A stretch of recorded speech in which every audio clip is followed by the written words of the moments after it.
മറ്റൊരു വീഡിയോയിലേക്ക് സ്വാഗതം. ഇന്നിവിടെ വിശകലനം ചെയ്യുന്നത് 28/8/1991 ജനിച്ച ഒരാളുടെ ഗ്രഹസ്ഥിതിയാണ്. ഉത്രട്ടാതിയാണ് നക്ഷത്രം. ഉത്രട്ടാതി 3-ാം പാദം. കന്നി ലഗ്നം.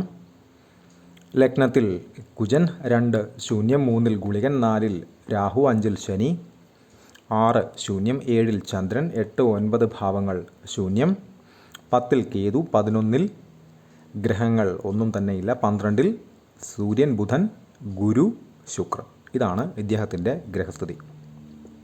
ഡിവോഴ്സ് സംഭവിച്ചിട്ടുള്ള ഒരാളാണ് ഇത് എന്ന് അറിയാൻ കഴിഞ്ഞു.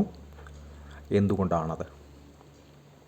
പൊതുവേ ഈ ഗ്രഹനിലയിൽ തന്നെ വിവാഹ സംബന്ധമായിട്ടുള്ള കാര്യങ്ങൾക്ക് അത്യാവശ്യം നല്ല ബുദ്ധിമുട്ടുകൾ, ടഫായിട്ടുള്ള സാഹചര്യങ്ങളുള്ള ഒരു ഗ്രഹസ്ഥിതിയാണിത്. കന്നി ലഗ്നം. ലഗ്നത്തിൽ ശക്തനായ കുജൻ. ബുധൻ്റെ ക്ഷേത്രത്തിലെ കുജൻ അത്ര നല്ലതല്ല. അതുപോലെ തന്നെ തിരിച്ചും കുജൻ്റെ ക്ഷേത്രത്തിൽ ബുധൻ നിന്നാൽ അതും അത്ര നല്ലതല്ല. ഇവിടെ ലഗ്നത്തിൽ നിൽക്കുന്ന കുജൻ്റെ സ്വാഭാവികമായിട്ടുള്ള 7-ാം ദൃഷ്ടി. നിൽക്കുന്ന രാശിയിൽ നിന്നും കുജൻ ഏതൊരു ഗ്രഹനിലയിലും 4, 7, 8 ഈ 3 ഭാവങ്ങളിലേക്ക് ദൃഷ്ടി ചെയ്യാറുണ്ട്. അപ്പോൾ ഇവിടെ ലഗ്നത്തിൽ നിൽക്കുന്ന കുജൻ തൻ്റെ 7-ാം ദൃഷ്ടി വിവാഹസ്ഥാനമായിട്ടുള്ള 7-ലേക്ക് നടത്തുന്നു. അവിടെ ചന്ദ്രനുണ്ട്. ചന്ദ്രനിലേക്ക് കുജൻ്റെ ദൃഷ്ടി പൊതുവെ നല്ലതാണ് എന്ന് പറയുമ്പോഴും അവിടെ തൊട്ട് കണക്ട് ചെയ്തെടുക്കേണ്ടുന്ന മറ്റൊരു പോയിൻ്റ് എന്ന് പറയുന്നത് ശനിയുടെ 3-ാം ദൃഷ്ടി വിവാഹസ്ഥാനമായിട്ടുള്ള 7-ലേക്ക് വന്നിട്ടുണ്ട്. നിൽക്കുന്ന രാശിയിൽ നിന്നും ശനി 3, 7, 10 ഈ 3 ഭാവങ്ങളിലേക്ക് ദൃഷ്ടി ചെയ്യും ഏതൊരാളുടെ ഗ്രഹനിലയിലും. അപ്പോൾ ഇവിടെ 7-ാം ഭാവത്തിലേക്ക് ലഗ്നത്തിൽ നിൽക്കുന്ന കുജൻ്റെ 7-ാം ദൃഷ്ടിയും ശനിയുടെ 3-ാം ദൃഷ്ടിയും വന്നു കഴിഞ്ഞു. ഇത് രണ്ടും ഒട്ടും നല്ലതല്ല. അപ്പോൾ അവിടെ ഒരു കുജമന്ത സംയോഗം തന്നെ ഇൻഡയറക്റ്റായിട്ട് സംഭവിച്ചു കഴിഞ്ഞു വിവാഹ സ്ഥാനവുമായി ബന്ധപ്പെട്ടിട്ട്. അവിടെ നിൽക്കുന്ന ചന്ദ്രൻ യഥാർത്ഥത്തിൽ നിസ്സഹായനാണ്. ചന്ദ്രനിലേക്ക് കുജൻ്റെ ദൃഷ്ടി വരുന്നത് വളരെ നല്ലതാകുമ്പോഴും ശനിയുടെ ദൃഷ്ടി വരുന്നത് ഒട്ടും നല്ലതല്ല. ചന്ദ്രനുമായി മുൻപ് ഒരുപാട് വീഡിയോകളിൽ പറഞ്ഞിട്ടുള്ള ഒരു കാര്യമാണ്. ചന്ദ്രനുമായി ബന്ധപ്പെട്ട് ശനി, അതല്ല എങ്കിൽ രാഹു, അതല്ല എങ്കിൽ കേതു, അതുമല്ല എങ്കിൽ ഗുളികൻ പോലെയുള്ള അവസ്ഥകൾ വരുന്നത് ഒട്ടും നല്ലതല്ല. ഒപ്പം നിൽക്കുന്നതോ ദൃഷ്ടിയിൽ വരുന്നതോ ആയിട്ടുള്ള അവസ്ഥകളുണ്ട് എങ്കിൽ അത്തരക്കാർ പ്രത്യേകം ശ്രദ്ധ കൊടുത്ത് തന്നെ വേണം ജീവിതത്തെ, പ്രത്യേകിച്ച് മനസ്സ് ഇൻവെസ്റ്റ് ചെയ്തുകൊണ്ടുള്ള ഏതൊരു കാര്യത്തിലും ഒരു ജാഗ്രത പാലിച്ച് തന്നെ വേണം മുന്നോട്ട് പോകാനായിട്ട്. എന്നാൽ ചന്ദ്രനോടൊത്ത് കുജൻ നിന്ന് കഴിഞ്ഞാൽ അത് ശശിമംഗള യോഗം എന്ന് പറയുന്ന ഒരു മഹായോഗമായി മാറുകയും ചെയ്യും. ഇതാണ് അതിലെ വ്യത്യാസം.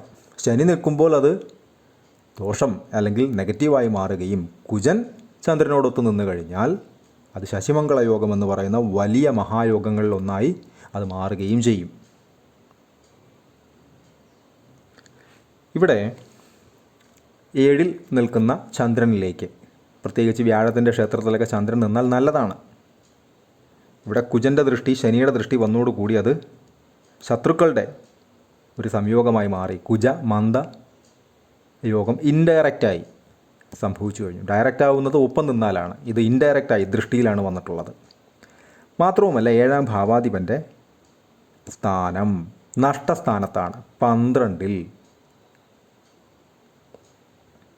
ഇത് വളരെ പ്രധാനപ്പെട്ട ഒരു കാര്യം തന്നെയാണ്. ഏതൊരു ഗ്രഹനിലയിലും 7-ാം ഭാവാധിപനായിട്ടുള്ള ഗ്രഹം 12 വേറെ എവിടെ നിന്നാൽ തന്നെയും 12 എന്ന് പറയുന്ന പൊസിഷനിലാണ് നിൽക്കുന്നത് എങ്കിൽ ഇത്തരക്കാർ വിവാഹം പോലെയുള്ള കാര്യങ്ങൾ നടത്തുന്ന സമയത്ത് കൃത്യമായി അതിൻ്റെ റൂളുകളുണ്ട്. ആ റൂൾ പാലിച്ചു മാത്രമേ വിവാഹത്തിലേക്ക് കടക്കാൻ പാടുള്ളൂ. അതല്ലാതെ നാള് മാത്രം ചേരും, ഇത്ര 7 അല്ലെങ്കിൽ 8 പൊരുത്തമുണ്ട്, ഗംഭീരമാണ് എന്ന ധാരണയിൽ പോയി വിവാഹം ചെയ്തു കഴിഞ്ഞാൽ ബുദ്ധിമുട്ടുകൾ സ്വാഭാവികമായിട്ടും ഉണ്ടാകാനുള്ള സാധ്യത വളരെ വളരെ കൂടുതലാണ്. കാരണം 7-ാം ഭാവാധിപനായിട്ടുള്ള പാർട്ട്ണർ എന്ന് പറയുന്ന അവസ്ഥ നഷ്ടത്തിൽ നിൽക്കുന്നു എന്നാണ് ഇതിൻ്റെ അർത്ഥം.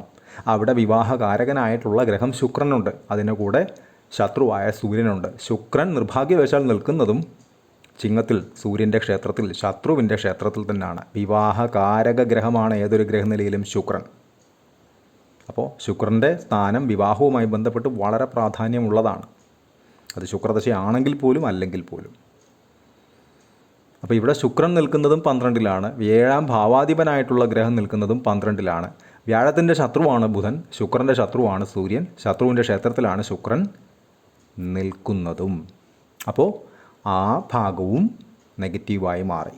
7-ലേക്ക് കുജനും ശനിയും ദൃഷ്ടി ചെയ്തതോടുകൂടി അവിടെ ബുദ്ധിമുട്ടുകളുണ്ടായി. 7-ാം ഭാവാധിപൻ 12-ൽ പ്രത്യേകിച്ചും വിവാഹകാരകഗ്രഹം ശത്രുവിനോടൊത്ത് നിൽക്കുകയും ചെയ്യുമ്പോൾ വിവാഹ സംബന്ധമായിട്ട് ബുദ്ധിമുട്ടുകൾ ഉണ്ടാകാനുള്ള സാധ്യത ഇത്തരക്കാർക്ക് വളരെ കൂടുതലാണ്. അതിൽ നിന്നും അതിജീവിക്കാനായിട്ട് ഉള്ള പ്രധാന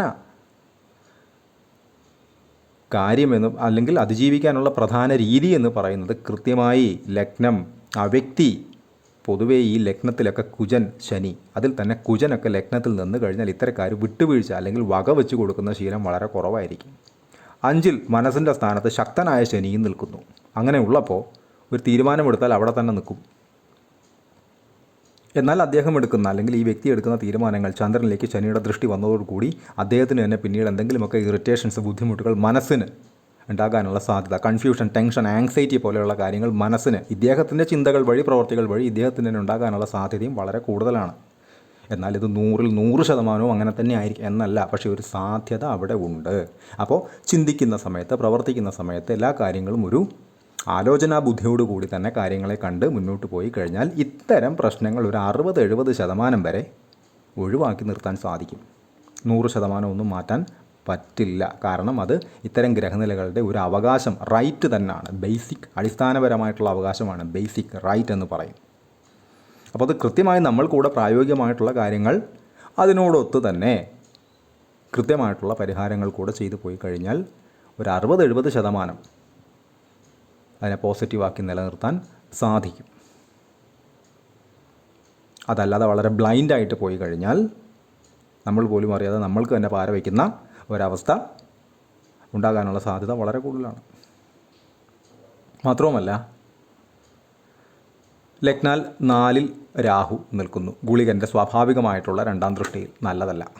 വീട് സംബന്ധമായിട്ട് എന്തെങ്കിലുമൊക്കെ ബുദ്ധിമുട്ടുകളോ അതല്ലെങ്കിൽ ഇദ്ദേഹം ഇരിക്കുന്ന അതല്ലെങ്കിൽ ഇദ്ദേഹം താമസിക്കുന്ന വീട് എന്നതാണ് അതിനർത്ഥം. ഏതെങ്കിലുമൊക്കെ രീതിയിൽ ബുദ്ധിമുട്ടുകളോ ടെൻഷൻസോ അല്ലെങ്കിൽ എന്തെങ്കിലുമൊക്കെ അസ്വസ്ഥതകളോ ഒക്കെ ഉണ്ടാകാനുള്ള ഒരു സ്വാഭാവികമായിട്ടുള്ള സാധ്യത തന്നെ അവിടെ ഉണ്ട്. ഗുളികൻ്റെ ദൃഷ്ടിയുടെ വരുന്നതോടുകൂടി രാഹു കൂടുതൽ ടോക്സിക് ആവും.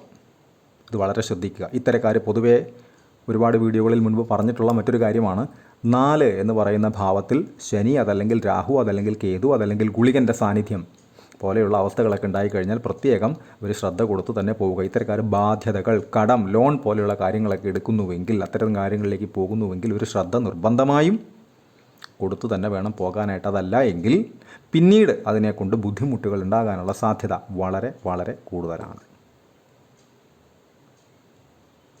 ഇവിടെ 7-ാം ഭാവാധിപൻ 12-ൽ നിൽക്കുന്നുവെന്ന് പറഞ്ഞു. അവിടേക്ക് ഗുളികൻ്റെ 2-ാം ദൃഷ്ടി ഏറ്റുവാങ്ങിയ രാഹുവിൻ്റെ 9-ാം ദൃഷ്ടി വരുന്നുണ്ട്. അതും നല്ലതല്ല. നിൽക്കുന്ന രാശിയിൽ നിന്ന് ഏതൊരു ഗ്രഹനിലയിലും രാഹു 6, 7, 9, 12 ഇത്രയും ഭാവങ്ങളിലേക്ക് ദൃഷ്ടി ചെയ്യുന്നുണ്ട്. അപ്പോൾ ഗുളികനിലേക്ക് രാഹുവിൻ്റെ 12-ാം ദൃഷ്ടി വന്നു. അതുപോലെ തന്നെ ഗുളികൻ രാഹുവിനെ തൻ്റെ 2-ാം ദൃഷ്ടി നടത്തുകയും ചെയ്യുന്നുണ്ട്. ഇത് രണ്ടും നല്ലതല്ല. ഈ 3-ൽ നിൽക്കുന്ന ഗുളികൻ 4-ലേക്കും 2-ലേക്കും ദൃഷ്ടി ചെയ്യും. അപ്പോൾ 2-ലേക്കുള്ള ദൃഷ്ടി മണി ബ്ലോക്സ് ഏതെങ്കിലുമൊക്കെ രീതിയിൽ ഉണ്ടാക്കാനുള്ള സാധ്യത വളരെ കൂടുതലാണ്. 12-ലെ ശുക്രൻ കാശ് ഏതെങ്കിലുമൊക്കെ രീതിയിൽ നഷ്ടപ്പെടാൻ, എന്ന് വെച്ചാൽ കയ്യിൽ നിന്ന് കൈമോശം വരാനുള്ള സാധ്യത ചിലവുകൾ വഴിയോ മറ്റെന്തെങ്കിലുമൊക്കെ കാര്യങ്ങൾ വഴിയോ സാധ്യത വളരെ കൂടുതലാണ്. ഇത്തരം കാര്യങ്ങളൊക്കെ വളരെയധികം ശ്രദ്ധിച്ച് മുന്നോട്ട് പോയാൽ നന്നാകും. അതുപോലെ തന്നെയാണ് ഇദ്ദേഹത്തിൻ്റെ ദശകൾ എടുത്തു കഴിഞ്ഞാൽ ഉത്രട്ടാതി ശനി ദശയിൽ ജനിച്ചു 96 വരെ ശനി, അതിനുശേഷം ബുധൻ 2013 വരെ, അതിനുശേഷം കേതു 7 കൊല്ലം 2020 വരെ, ശേഷം 20 കൊല്ലം ശുക്രൻ 2040 വരെ, ശേഷം 6 കൊല്ലം സൂര്യൻ 2046 വരെ, ശേഷം 10 കൊല്ലം ചന്ദ്രൻ 2056 വരെ, അതിനുശേഷം കുജൻ അഥവാ ചൊവ്വ, രാഹു, ഗുരു എന്നീ ക്രമത്തിലാണ് ഇദ്ദേഹത്തിൻ്റെ ദശകൾ കടന്നു പോകുന്നത്. നടപ്പ് ദശ എന്ന് പറയുന്നത് ശുക്രനിൽ ചന്ദ്രനാണ്. ശുക്രൻ 12-ൽ ശത്രുവിൻ്റെ ക്ഷേത്രത്തിൽ ശത്രുവിനോടൊത്ത് നിൽക്കുന്ന രാഹുവിൻ്റെ ദൃഷ്ടിയിൽ, എങ്ങനെയുള്ള രാഹു? ഗുളികൻ്റെ ദൃഷ്ടി ഏറ്റുവാങ്ങിയ രാഹു തൻ്റെ 9-ാം ദൃഷ്ടി നടത്തുന്നു. അവിടെ നിൽക്കുന്ന ശുക്രൻ. ചന്ദ്രൻ ശനിയുടെ 3-ാം ദൃഷ്ടിയിൽ നിൽക്കുന്ന ചന്ദ്രൻ. മനസ്സിന് ഏതെങ്കിലുമൊക്കെ രീതിയിൽ കലുഷിതമായിട്ടുള്ള അവസ്ഥകളെ ഫേസ് ചെയ്യേണ്ടതായിട്ട് വരാം. മനസ്സിന് ഏതെങ്കിലുമൊക്കെ രീതിയിൽ ടെൻഷൻ, ബുദ്ധിമുട്ടുകൾ പോലുള്ള അവസ്ഥ ഉണ്ടാകാം. ഒരു എനർജി ഇല്ലാത്ത അല്ലെങ്കിൽ ഒരു തണുപ്പൻ മട്ട് ഫീൽ ചെയ്യത്തക്ക രീതിയിലുള്ള അവസ്ഥകളോ അവസരങ്ങളോ ഒക്കെ ഉണ്ടാകാനുള്ള സാധ്യത വളരെ കൂടുതലാണ്. അപ്പോൾ അതിന് വേണ്ടുന്ന മുൻകരുതലുകൾ എടുത്ത് തന്നെ പോകേണ്ടുന്ന പാറ്റേണിലാണ് ഈ ഗ്രഹനില ഉള്ളത് എന്ന് തിരിച്ചറിയുക. ഇനിയാണെങ്കിൽ പോലും വിവാഹത്തെക്കുറിച്ച് ചിന്തിക്കുന്ന സമയത്ത് കൃത്യമായിട്ട് നാള് പൊരുത്തം ഇത് മാത്രം നോക്കിയല്ല, കൃത്യമായിട്ട് ഗ്രഹനില തന്നെ പരിശോധിച്ച് ലഗ്നം എന്താണെന്നും 7ാം ഭാവം എന്താണെന്നും ശുക്രൻ്റെ അവസ്ഥ എന്താണെന്നും ഒക്കെ കൃത്യമായി അത് ചേരും എന്ന് ഉറപ്പാക്കിയ ശേഷം മാത്രമേ വിവാഹം പോലെയുള്ള കാര്യങ്ങളിലേക്ക്, ലഗ്നത്തിലൊക്കെ കുജൻ നിന്ന് കഴിഞ്ഞാൽ ഒരു അല്പസ്വല്പം ശ്രദ്ധ എല്ലാ കാര്യങ്ങളിലും വളരെ അത്യാവശ്യമാണ്, പ്രത്യേകിച്ചും വിവാഹ സംബന്ധമായിട്ടുള്ള കാര്യങ്ങളിൽ. അതല്ല എങ്കിൽ കുജൻ്റെ സ്വാഭാവികമായിട്ടുള്ള 7ാം ദൃഷ്ടി 7ലേക്ക് വരുന്നിടത്തോളം കാലം തന്നെ തർക്ക സ്വഭാവം ഉണ്ടാവും, അഭിപ്രായ വ്യത്യാസങ്ങൾ ഉണ്ടാകും, വകവെച്ച് കൊടുക്കായിക അതല്ലെങ്കിൽ വകവെച്ച് കിട്ടായിക പോലെയുള്ള അനുഭവങ്ങൾ തീർച്ചയായിട്ടും ഉണ്ടാകാനുള്ള സാധ്യത വളരെ കൂടുതലാണ്. ശനി, അതുപോലെ തന്നെ കുജൻ, അതുപോലെ തന്നെ സൂര്യൻ എന്നൊക്കെ പറഞ്ഞാൽ കട്ടി സ്വഭാവമുള്ള, വാശി, കടുംപിടുത്ത സ്വഭാവമുള്ള ഗ്രഹങ്ങൾ തന്നെയാണ്. അപ്പോൾ അതിനനുസരിച്ച് മുൻകരുതലുകൾ എടുത്ത് ചേർക്കേണ്ടുന്ന ഗ്രഹനിലകൾ ചേർത്താൽ വലിയ തെറ്റുകുറ്റങ്ങളില്ലാതെ പോകുന്ന ഒരുപാട് ആളുകളുണ്ട്. ഈ ഗ്രഹനില ഇത്തരം കാര്യങ്ങൾ കൃത്യമായി തന്നെ ശ്രദ്ധിച്ച് പോകേണ്ടുന്ന കാറ്റഗറിയിൽ, പാറ്റേണിൽ പെടുന്ന ഒരു ഗ്രഹനില തന്നെയാണ് എന്ന് തിരിച്ചറിയുക. അതിനോടൊത്ത് കൃത്യമായി പരിഹാരങ്ങൾ കൂടെ ചെയ്തു പോയി കഴിഞ്ഞാൽ നെഗറ്റീവ്സിൻ്റെ പേഴ്സൻറ്റേജിനെ കുറയ്ക്കാനും പോസിറ്റീവ്സിൻ്റെ പേഴ്സൻറ്റേജിനെ സ്വാഭാവികമായിട്ടും ഒരു 60-70% വരെ കൂട്ടാനും സാധിക്കും എന്ന കാര്യത്തിൽ തർക്കമില്ല. കൺസൾട്ടേഷൻ ആവശ്യമുള്ള ആളുകൾക്ക് ഈ നമ്പറിൽ കോൺടാക്റ്റ് ചെയ്യാവുന്നതാണ്. കോൺടാക്ട് ഡീറ്റെയിൽസ് ഡിസ്ക്രിപ്ഷനിൽ കൊടുത്തിട്ടുണ്ട്. ഇത്തരം വീഡിയോസ് ഇനിയും തുടരും. നന്ദി.